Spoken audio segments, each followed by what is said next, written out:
Namaskar. Good afternoon. Indeed, my pleasure to be here today. Be here today with you, Asucham, celebrating your 100th year. What could be more of a moment of pride for an organization like Asucham serving this country from 1920 and serving in an area which constantly works as a catalyst for this country's growth. Being together,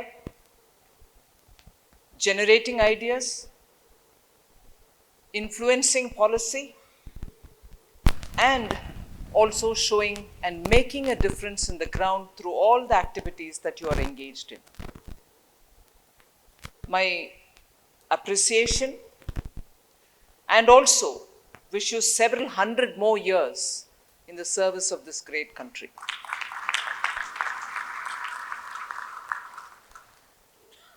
Your members have been of great influence, and I've noticed them interacting with me in the last 5 years in various capacities, taking the interest of the industries and also particularly speaking up for the MSMEs a lot. So I appreciate each one of you for both keeping the momentum in the ground and also ensuring that you play a very positive role in influencing policymakers, engaging with governments both at the central and the regional levels. And it is that difference that which makes policy making a lot more meaningful and a lot more responsive. And therefore, I appreciate the particular role that you play and keep it going. Participating in one of the discussions today, a job is being made easier, as the job is being made easier in the government too by the Honorable Prime Minister. I was so glad that he set the pace for this meeting. I was so glad that he spoke, as always, very effectively on the expanse of what we are planning in terms of this tenure beginning 2019. He's spoken elaborately on many things, making my job easier, as he does for us in the government too. But then there are 10 specific things that I would like to very quickly present before you to say how this government is some set of people who listen to the industry, who keep their ears very close to the ground, and also not wait for opportune moments, but immediately respond with some action which will make a difference. And this, I say, being a cog in the wheel, if you want to use that expression, as I was getting into the ministry, within a couple of weeks having to present a budget which is interim, not so interim, but yet one budget which had already been presented and the second one being done in the middle of the year. So immediately after that, there was a need. The cabinet decided and the PMO gave us all the encouragement and therefore was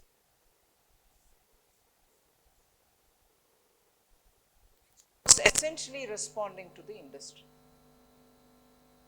And some of them are probably showing some effect on the ground now, but I would like to recall just 10 of all the steps that I've taken.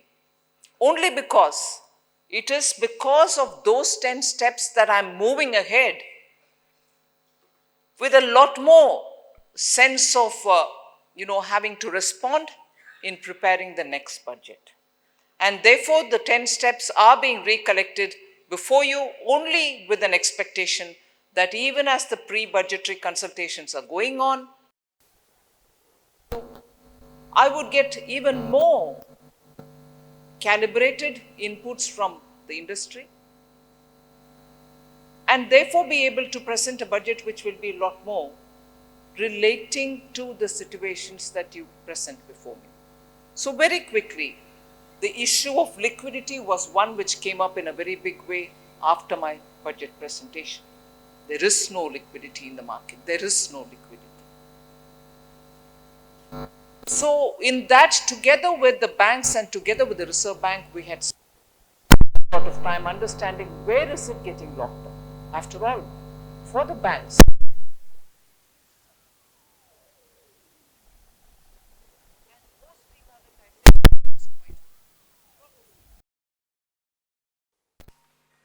so where did this liquidity go? And if it is indeed not reaching those who need it, we needed to spend some time, and that is what I did personally with the Reserve Bank and with the officials and all the banks, private and public sector concerned, and established as to where the liquidity was getting locked up. Even today, I hold it up against the banks, particularly the public sector banks, saying they should even more speedily move the liquidity that they have and not earn out of reverse repo. I keep telling this to the bank. There's no point in saving it in the Reserve Bank. You have to keep moving it further through the NBFC, through direct lending, and so on. So liquidity, the problem was identified, and we have had several sittings, and also the banks were made to go to the districts, made to go and meet up with NBFCs and start giving the money out.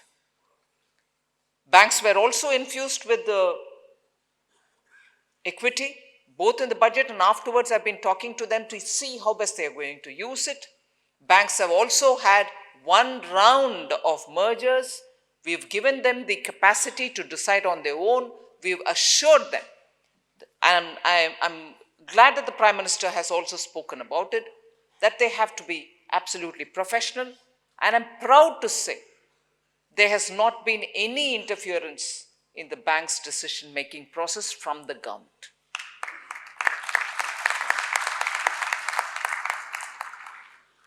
We've decided that professionals will be appointed, tenure guarantee will be given to them, and above all, we've already put in place a system through which those decisions which may have a CVC vigilance dimension and those which don't have dimension of the vigilance are both to be segregated, and those which have no implication of vigilance, action should be taken without any sense of fear.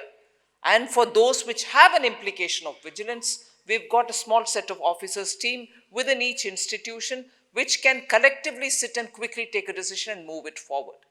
So delay for a sense of fear, and I don't accuse anyone if banks do have the sense of fear that what if action follows later, so am I better off not taking a decision at all? We want to assure the bankers that if this mechanism has come in play and if this mechanism has been put in place, please ensure that decisions are segregated accordingly, and those in which there is a vigilance aspect, the committee is immediately referred to, but don't delay decisions. We've given in the provision for them to be able to confidently take decisions at the earliest. So if that is the step towards banks, I also want to say the professionalization of decision making, along with the equity which has been infused, along with the push that the government is giving, along with the tenure security that we want to give them, the banks should move forward. And I'm ensuring that I keep a close watch on it, because that's what is going to make a big difference to the economy. Banks will have to be nimble. If this is the second point that I wanted to raise, liquidity, banks, now I talk about the next layer, the NBFCs. NBFCs have gone through a very high trajectory when banks started looking at long-term financing, which actually was not their core business, but never mind, they did it. And they didn't have so much of core competency to look at long-term lending, to assess risks in projects like power projects and so on. But still they were getting into that. And the retail activity moved to the NBFC. There was at least a couple of years when NBFCs went through that phase. And as a result, today they've also probably saddled themselves with quite a lot of not so good quality assets. And that is why one of the announcements that we made was pooling of assets, looking at assets which don't have AAA quality and then looking at assets which are probably lesser than AAA grade, and then government giving the provision that you could pool the assets and start lending too. And in between, there was also this feeling that the top 5 or 6 NBFCs are doing it all. You're getting the money for them, but not giving it for the rest of them. I've had separate meetings with not so top 5, but the bottom 15, bottom layer, and so on, NBFCs, talking to them to see how best additional money can be given so that that moves to those NBFCs also. So particularly for NBFCs, particularly those below the top 5 or top 10, we are ensuring that their assets are also being taken up and monies are lent through them. Special attention, therefore, for NBFCs is the third thing that I want to highlight. Fourth, real estate sector. Mr. Hiranandani is seated here. He's met me at least 2 or 3 times. His specific requests may probably still need a lot of attention. And he wouldn't disagree with me that if I've had a lot of arguments also with him. But for those projects which are remaining incomplete all over the country, where home buyers were worried that they've taken the EMI, they're sitting, they're paying the rents, but they're not getting their homes. So we've spent some time to understand how best we can do and what we've come up with it. And I'm so glad to say that the Cabinet has given the approval for it, that there will be an alternative investment mechanism which we create. We put in the money first into it, and additionally we'll keep adding to it, and investments from elsewhere are also brought in, and through opening an escrow account, those projects which are waiting to be completed shall get completed. And for this, the RERA registration is all that I'm looking at. We're not looking at those projects which are in NPA, we won't deal with it. No, we are dealing with that also. We are dealing with projects which are NPA, we are dealing with projects which have stressed assets. We are looking at even if you're an NCLT, projects which are incomplete will get the money. And it will get completed, and we shall keep that going till as long as we are on a safe limit. So not just Delhi and Mumbai, anywhere in the country. And we've already got a list of 50 which is getting cleared. Every week there is an announcement from the ministry to say how many new such projects have received their money. So it is not as if decisions are being taken and we don't know what progress is being made. I'm giving the decisions. I'm also making sure that as we progress in them, a weekly announcement is made so that everybody knows that these are not decisions just to change the mood, but actually make a difference. So if that was fourth, the fifth one I want to say is about the MSMEs. We made sure that stressed MSMEs will not be declared NPAs.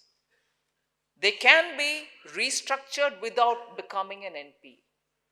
We've also ensured they get additional term loans, additional liquidity through their working capital requirements. Both have been given. And I'm also not sitting back and saying, I've done this, you please go access the bank. I've told banks between 7th December, it commenced on 7th, so I'm quoting 7th, between 7th December and 7th January, we are in that period where MSMEs can approach any public sector bank and sort their accounts out. It's a special campaign being run for MSMEs just so that they don't sit back wondering who's going to attend to them. In the meanwhile, I know my senior colleague Gadkari ji is going to be here with you all. He's working on how best we can have MSME definition re-looked at. And if definition of MSME is what is curtailing them from getting the benefits, we are willing to change the definition, but not sitting in Delhi. He's gathering views from every MSME that can be approached, and the definition is in response to what the MSMEs want. So that might be something which will help them, and we are ensuring that the special reaching out for MSMEs going to make a big difference to them. Any more help that the MSMEs have been asking, we are willing to deal with it.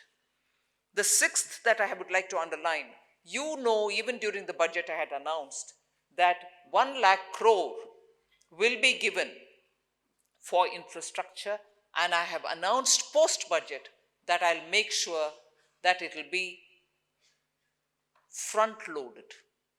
We formed a task group, and the task group is also looking at getting the pipeline ready so that at the earliest we clear each one of those projects. I'm glad to know, even as I'm coming here, nearly 10 of them are ready for clearance, so they will get the monies up front. And therefore, if 100 lakh crores was announced for 5 years, majority, as and when they come, should be cleared as and when they can get cleared from us. I'm not waiting for the time, 1 year this much, next year that much. It will happen even as they get going.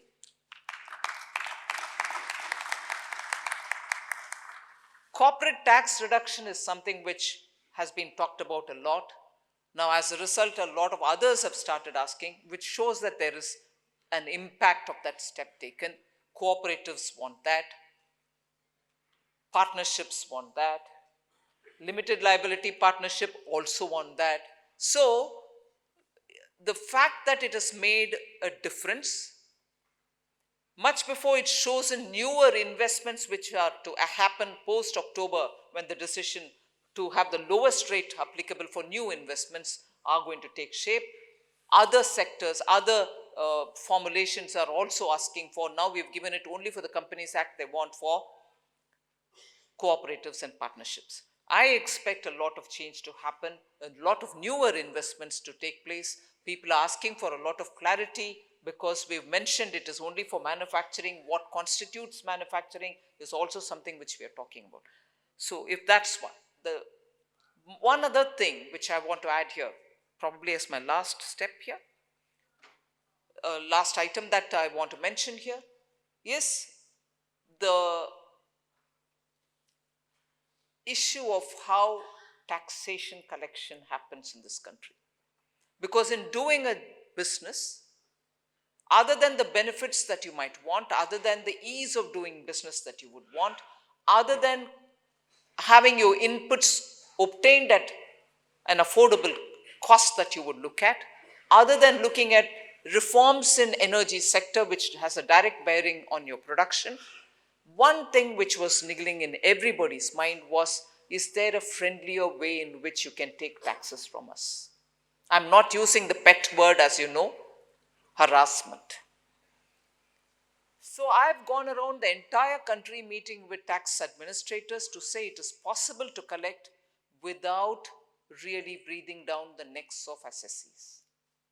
I've gone around the country to speak to every zone. But more importantly, I didn't leave it at that. We've brought in technology. We've assured each one of you all that if you receive a notice from the tax authorities and if it doesn't have a digital number on it, if it doesn't have what that is called as the DIN number in it, you're perfectly within your rights to say, sorry, this is nothing that I can attend to because it's not right. Without DIN number, a notice coming to you can be rejected and you will not be doing an unlawful thing. That has already been introduced. So if the DIN number is not there in the document, in the notice that you get, you can always put it in the bin and say, I didn't receive. You will not be lying because that's not an official notice. And after that, if queries are asked and you're going to reply and you've replied, and even after your reply, if there is a need, it would be a faceless assessment. A tax official shall not knock at your door. You can be assured of it. A tax official shall not knock at your door. He shall ask you for a reply, and a faceless assessment is what is going to decide what is it that you have to pay. And what you pay will not be different from what is in the document, in the paper. So it's not going to be one thing for official payment, another under the table. And this is not just for income tax. I've said this is also going to be introduced for the GST. So even the indirect taxes that you pay for the businesses that you do shall go through this faceless technology-driven system so that you are ensured that tax harassment shall be a thing of the past. And for all disputes which have been there before the GST era, we've already launched a scheme through which the Sabka Vishwas amnesty scheme has been introduced. It's a checkbox driven item where you mark up what you are, in which category you are, and you know the amount you'll have to pay up and get out of that situation. That ends on 31st of December. I once again appeal to all of you all to please look at what is the prospect of, if any, that you have, if you go through the system, if you can benefit from it. I'd like to conclude by only saying the Prime Minister has very clearly stated his vision and see how best we can go forward with your cooperation. So I don't need to add more to it.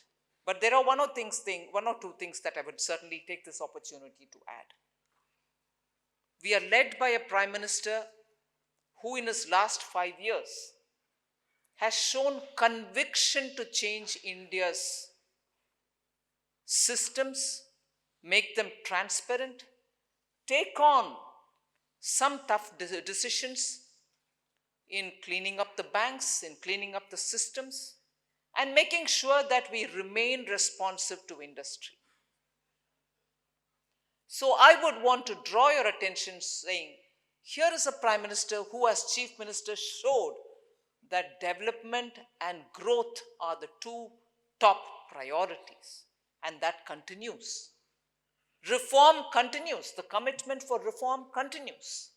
Although I may have listed 10 things before you, but there are major steps which are being taken which make India stand out. And it will not be an exaggeration if I say this. You had an example of Mr. Junaid Ahmed representing the World Bank in this region, speaking for all that we have achieved in this country, not just in the last 5 years, but several years, but particularly in the 5 years. It is that we have to believe in. That kind of claim that he's made is not from out of nowhere. They are data backed. These are very clearly what the government has achieved with your help and cooperation. You are instrumental in bringing this change. And why wouldn't we want to believe in it?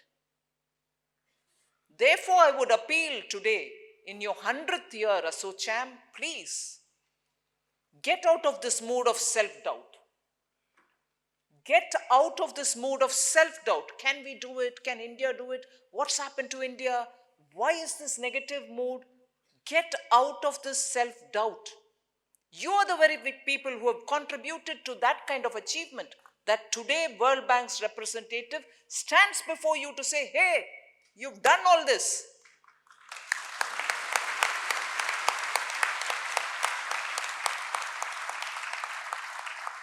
If I were to say all that, you would say, obviously, you're from the government, won't you say it?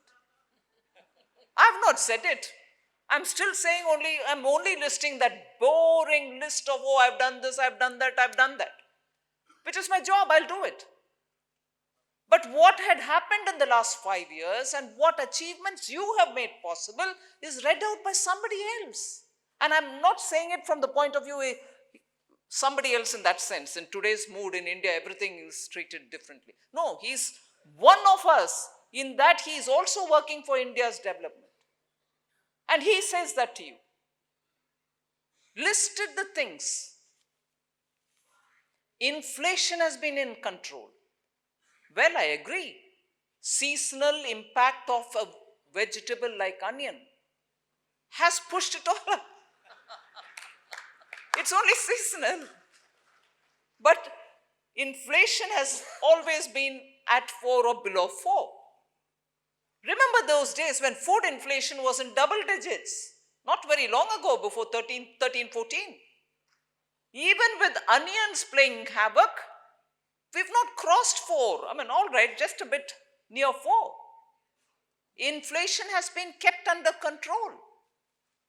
Our macroeconomic fundamentals are absolutely strong. Like never before we are getting FDI, like never before our foreign exchange reserves are really big.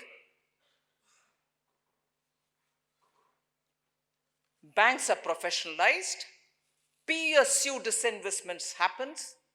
And we also have heard several people who are achievers in their own rank. Shri Anil Agarwal talking about business means that here's somebody who's grown from nothing to top the world's list of industrialists. He's here before us talking as to what we can do. And that was possible in India. It's possible even now. We are constantly looking at those who are making top 10 in the world list, top 10 moneyed men, top 10 successful businessmen, all also from India.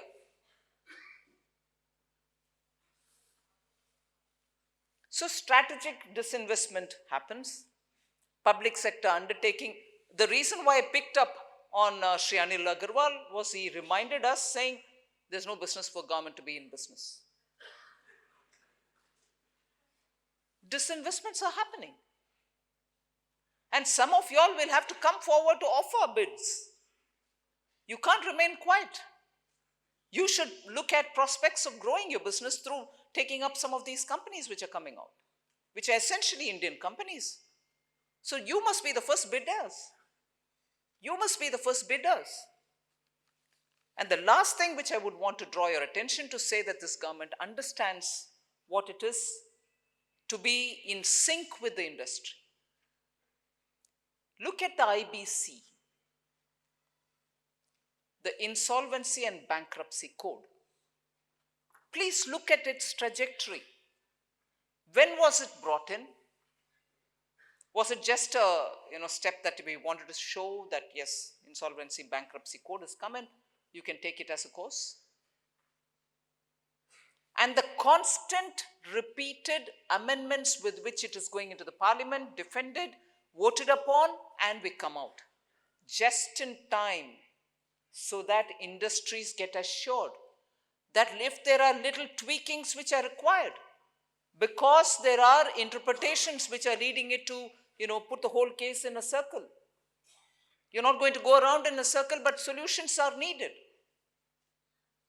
The changes in the IBC are in response to the need felt by the industry and constitutionally upheld by the courts.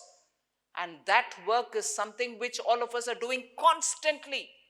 We are willing to keep the IBC improved and bettered each time so that it becomes a robust insolvency and bankruptcy code that will help industry and businesses, if needed, to come out of a difficult situation.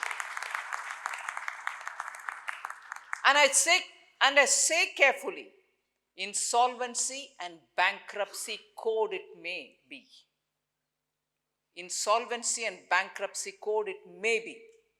But the solutions which are coming out of it are largely to keep every such institution which approaches this code, which approaches the code, invoking this code, to run as an ongoing business. We are not shutting businesses. Ongoing business is what the resolution is all about. So insolvency, bankruptcy code is giving resolutions for keeping them going as ongoing business. So how optimistic can you be? How much more optimistic can you be? You have to look at the way in which this government is looking at dealing with business. We don't want to close businesses. We want to help them to be revived. We want to help them to be revived with legislative and other administrative changes. We also want to be sure that every change helps you to revive and flourish in the business that you do. So we are with you. I want this mood of self-doubt to be completely removed from your minds. And if anything, look at the digitization. Look at the way in which the healthy competitiveness among states is being promoted by us. Believe in India. You have done that for the last 100 years. There's a need for all of you all to do it even more now. You have to be the change agent, and don't ask the animal instincts to be brought into you. You've got it inside you. Get it out. Thank you.